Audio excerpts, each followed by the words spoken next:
नमस्कार दोस्तों, MK legal शिक्षा द वे ऑफ लर्निंग में आपका स्वागत है। अभी तक हम लोग सिविल प्रोसीजर कोड 1908 की सीरीज में कई सारे वीडियोस लेकर आ चुके हैं। आज हम एक बहुत ही इंपॉर्टेंट टॉपिक आपके साथ डिस्कस करने वाले हैं। यह है doctrine of res judicata. Previous video में हमने डॉक्ट्राइन ऑफ रेस सब जुडाइस के बारे में बात की थी, यानी कि section 10 stay of suit of civil procedure code. आगे बढ़ने से पहले अगर अभी तक आपने मेरे चैनल को सब्सक्राइब नहीं किया है तो सब्सक्राइब कर लें। आपको मेरे वीडियोस कैसे लगते हैं मुझे कमेंट करके बताएं, और अगर अच्छे लगते हैं तो इसे लाइक भी कर दें, अपने फ्रेंड्स के साथ शेयर भी करें।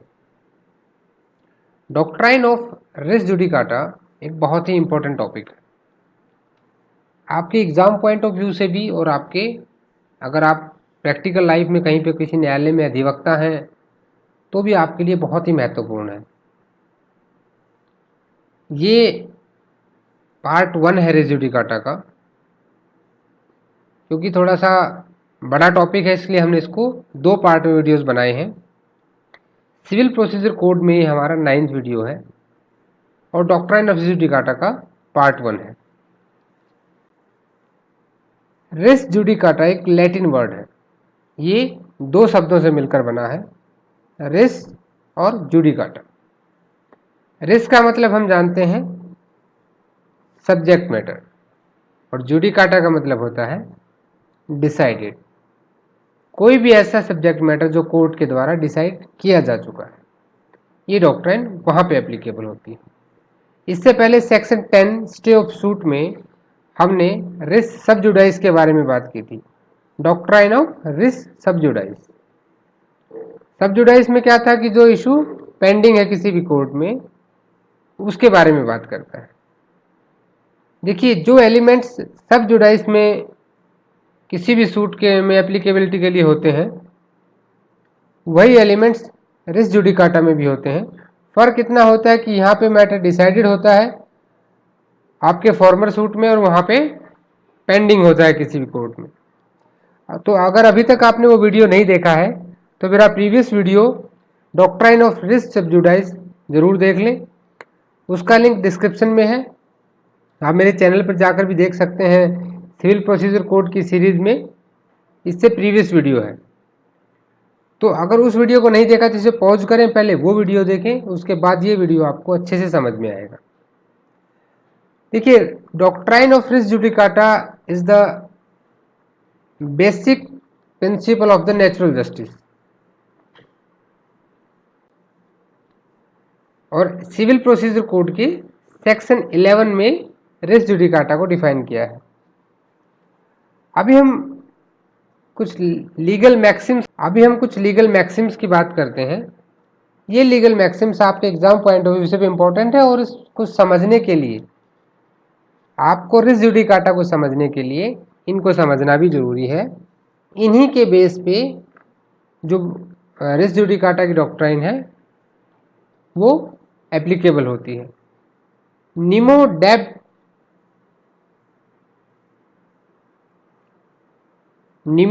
डेट बिस वेक्सारी प्रो उना इट एडम कोशा। दूसरी है इंटरेस्ट रिपब्लिके उट सिट फिनिस लिथियम। और तीसरी है रिस जुडिकाटा प्रो वेरिटेट। ये तीनों लैटिन है, लैटिन भाषा में मैक्सिम्स है। एग्जाम में कभी कभी ये भी आ जाता है कि इनका मीनिंग क्या होता है, ये किससे रिलेटेड है। अब इनके मीनिंग को समझते हैं। अगर पहली मैक्सिम की बात करें तो नीमो डेब्ट बिस वेक्सारी प्रो उना इट इडम कोशा। It means no man should be vexed twice for the same cause. किसी भी व्यक्ति को एक ही कारण के लिए 2 बार पनिशमेंट नहीं दी जा सकती। भाई नेचुरल जस्टिस है, अगर उसको एक बार उस कारण से पनिशमेंट, या अगर उसको एक बार पनिशमेंट मिल चुका है तो दोबारा नहीं मिलना चाहिए। Interest reipublicae ut sit finis litium. It means it is in the interest of state that there should be an end to the litigation. Her litigation का, हर मुकदमे का एक अंत होना चाहिए, ये आपके स्टेट का इंटरेस्ट है। क्यों है?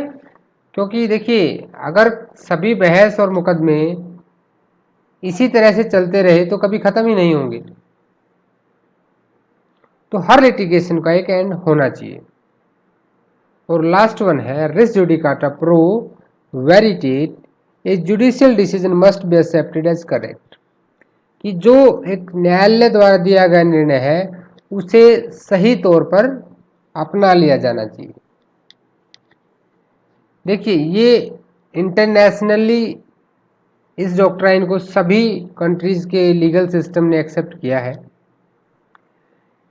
आपको तीनों मैक्सिम एक बात समझ में आ गई कि किसी को भी ये नेचुरल जस्टिस के प्रिंसिपल्स हैं कि किसी को दो बार एक ही चीज़ के लिए सज़ा नहीं मिलनी चाहिए, हर लिटिगेशन का एक एंड आना चाहिए, केस ख़त्म होनी चाहिए, और जो जुडिशियल डिसीजन है वो एक्सेप्ट होना चाहिए एज ए करेक्ट। अभी हम एक बार सेक्शन 11 में क्या लिखा है रेस जुडिकाटा के बारे में उसे पढ़ लेते हैं।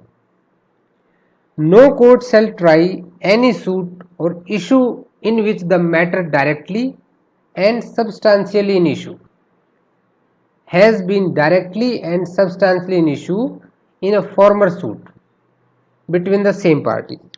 ये कह रहा है कि किसी भी कोर्ट को ऐसे सूट को, ऐसे मुकदमे को ट्रायल नहीं करना है जिसमें जो मैटर है डायरेक्टली या सब्सटेंशियली इन इशू में है, वो किसी फॉर्मर सूट में भी सेम सब्जेक्ट मैटर डायरेक्टली और सब्सटेंशियली हो और सेम पार्टीज में हो, or between the parties under whom they or any of them claim litigating under the same title, या उनके लीगल रिप्रेजेंटेटिव्स हों in a court competent to try, court का competency हो, जुरिस्डिक्शन हो उसे ट्राई करने के लिए, such subsequent suit or the suit in which such issues has been subsequently raised and has been heard and finally decided by such court.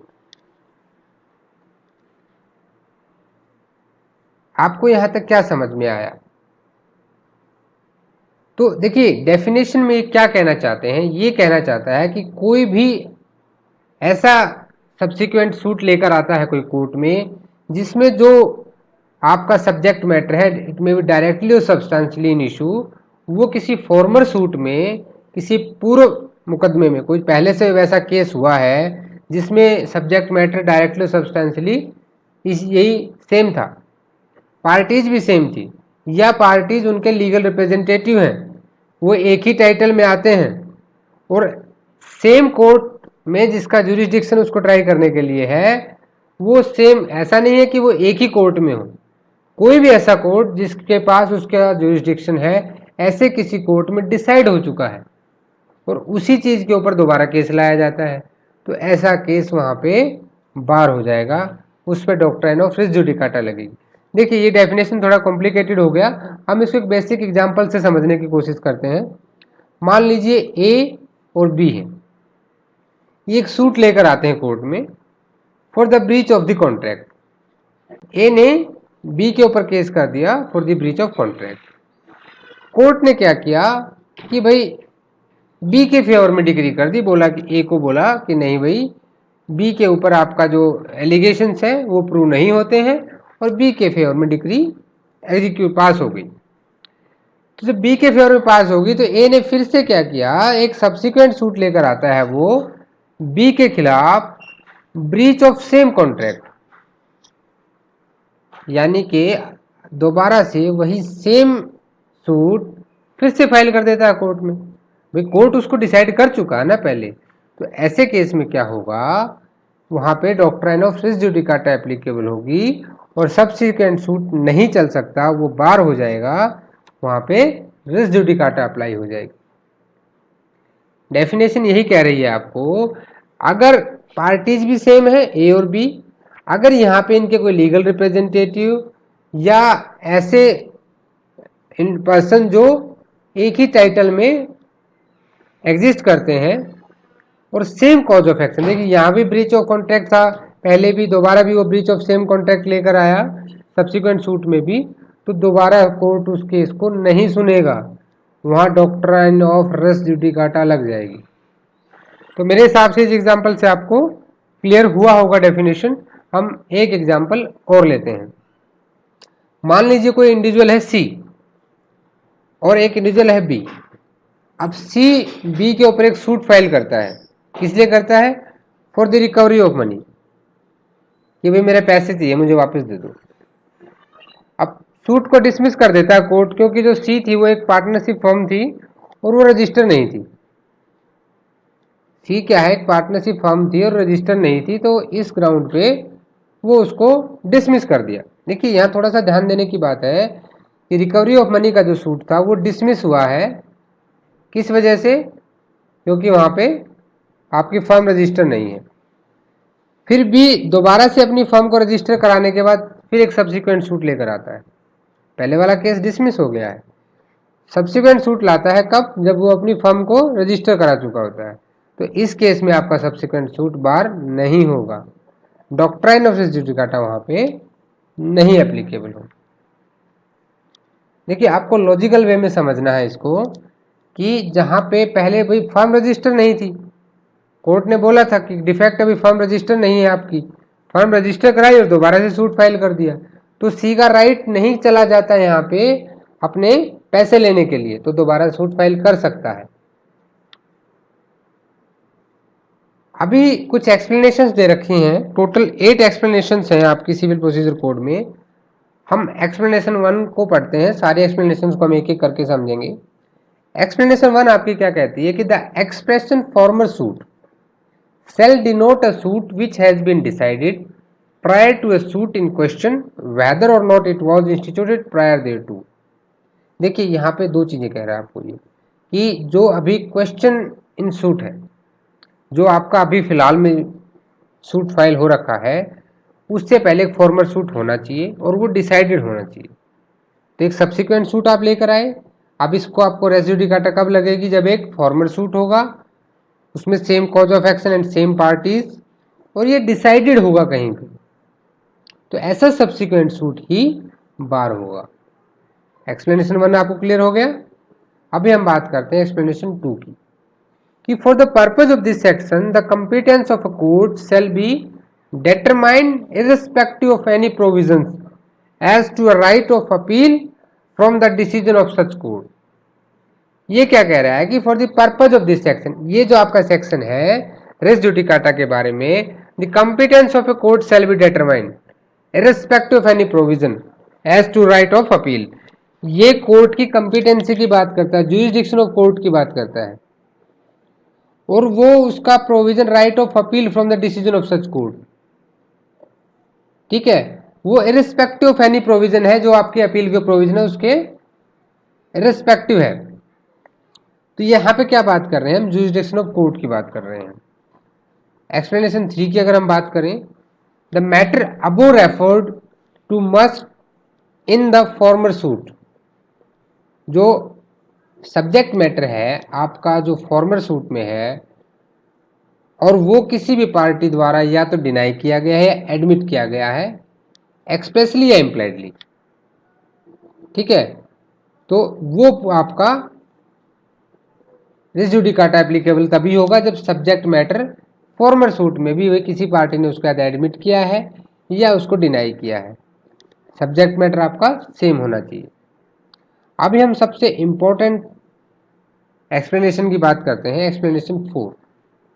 Any matter which might and ought to have been made ground of defence or attack in such former suit shall be deemed to have been a matter directly and substantially in issue in such suit। देखिए explanation 4 क्या कह रही है कि मान लीजिए किसी मुकदमे में आपके पास कोई भी ग्राउंड ऑफ डिफेंस और अटैक था, फॉर्मर सूट में आपने उसको यूज किया या नहीं किया, वो आपकी रिस्पॉन्सिबिलिटी है, लेकिन आप दोबारा से सूट फाइल नहीं कर सकते कि मैंने तब ये बात नहीं कही थी, ये बात मुझे अब कहनी है।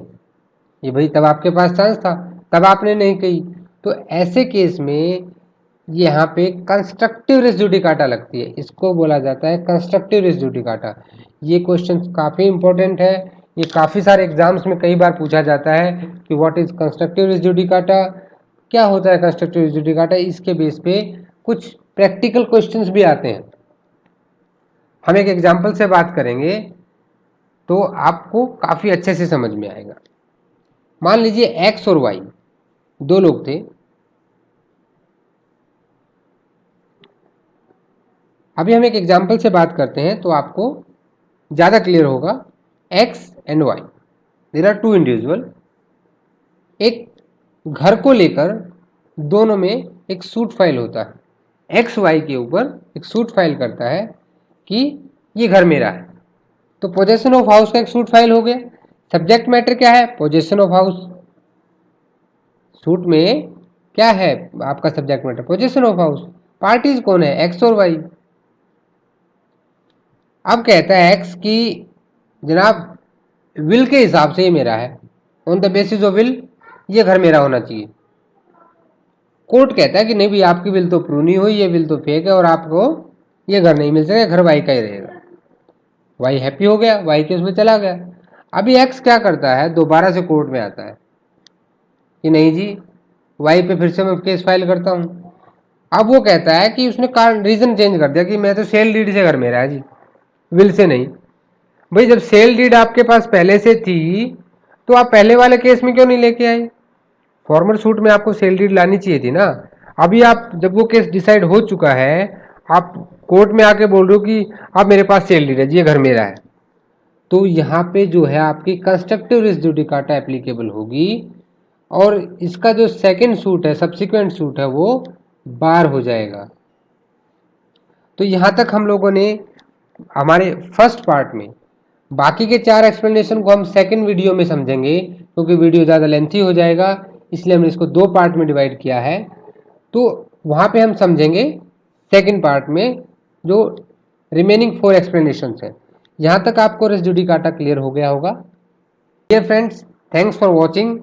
Please like, share and subscribe my channel. और अगर आपकी कोई भी डाउट्स हैं इससे रिलेटेड तो प्लीज़ मुझे कमेंट करके ज़रूर बताएं, मैं उसका रिप्लाई करूँगा। Thank you.